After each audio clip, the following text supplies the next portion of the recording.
We use pretty much the same brushes, but the thing that changes this is the color of the flower and the shape of it. Let's try some lilacs, some beautiful lilacs. We'll go in with our mauve. Maybe I'll add a little bit of ultramarine blue. I'm using that Badger chisel brush again. And how about right here? And we're going to block in a shape. Now this is more of a cylinder shape, and before we had that round, kind of a ball or an oval. This is more of a cylinder shape. And you see how messy? I'm just plunking around in the middle, and then we're going to, with the filbert brush, some nice little edges coming out on that one too, just like we did before. Some little, just start indicating some little petals. Now, lilacs are neat because they come in so many different colors, as the geranium does. They come in, oh gosh, we have real lilac-y, purple colored ones. They come in pink, they come in white. Some are more blue, some are more pink. They have these little buds up at the top. Now this is just a base tone. I'm blocking in a very, very loose shape. And then let's get a little stem on there to start with, so it has something to grow from. And you might see several stems because they're going to many, many different flowers. And I'm going to rinse off my brush and pick up some white. Maybe here I have some white and mauve mixed together, or mauve, or some people call it lilac. And we'll do the same little stroke, that same little push and lift, push and lift, push and lift. That would be like a whole flower looking straight on. And maybe if you were looking at that flower from the side, it would look like this. It would look like that. And that's all we're doing in there, and just putting a whole bunch of them in.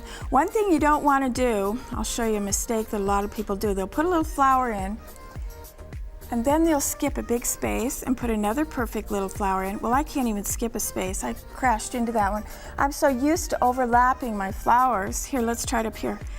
What'll happen is you'll have a bunch of little stars all over, and it won't look realistic because there's jillions and jillions of little flowers. So some of them you just indicate, you just put partial flowers, partial petals. And I love lilacs. So many of you I know that grow your gardens, especially when you have colder winters like we do in Oregon, you can grow lilacs. Couldn't grow them in Florida, but we have a big lilac tree.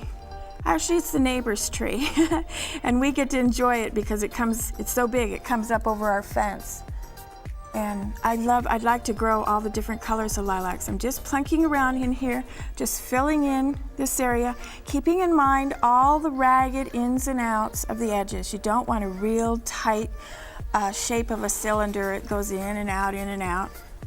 And up here, now I still consider this, even though there's white on the brush, I consider it a middle tone, not your lightest. Maybe some little buds. I'll show you how to put some little buds up there in a minute. Let's do that. We'll do that right now. I'm going to pick up another little brush. This is our little sable round. Comes to a nice point. And I'm going to pick up some mauve, or you could use crimson. And I'll show you how to do some neat little buds up here. Let's put some out to the side. Just the edge of the tip of the brush, come up and push. Tip, push. See that? Little guys. If I can keep my hand out of it. Here we go.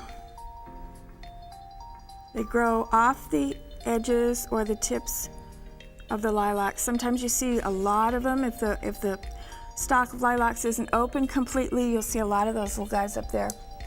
Okay, I'm going to rinse off my brush and pick up a little bit of white in the mauve. A little bit more white this time. And we'll go in for our highlights.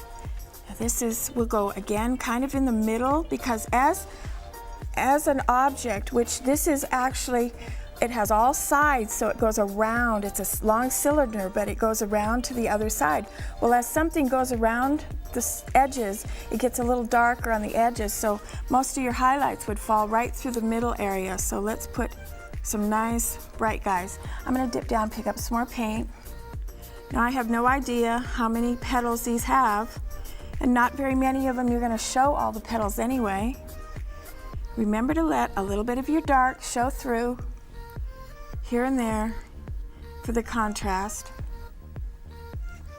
And we'll just highlight a few of these kind of toward the middle and let it go a little darker toward the outer edges.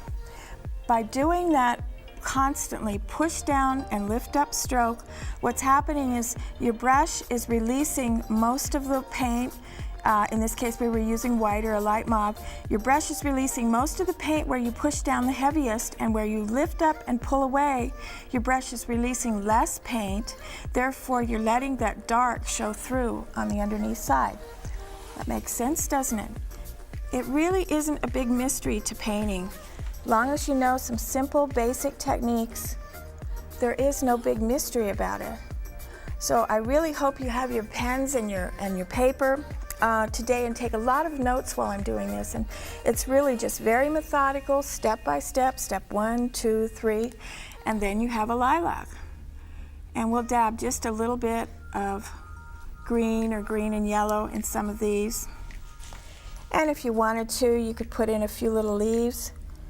I did another technique show that was all on leaves, and we got into a lot of different kinds of foliage. And so I hope you don't miss that one. We just use maybe this brush and just wiggle and wiggle up the other side. They kind of have a neat little rounded leaf, a little heart-shaped leaf. Comes to a point and down the other side. But we won't really get into too many leaves today because you'll have to see that on the leaf show. And don't forget to check out the technique tape because that's going to have a lot more things on it.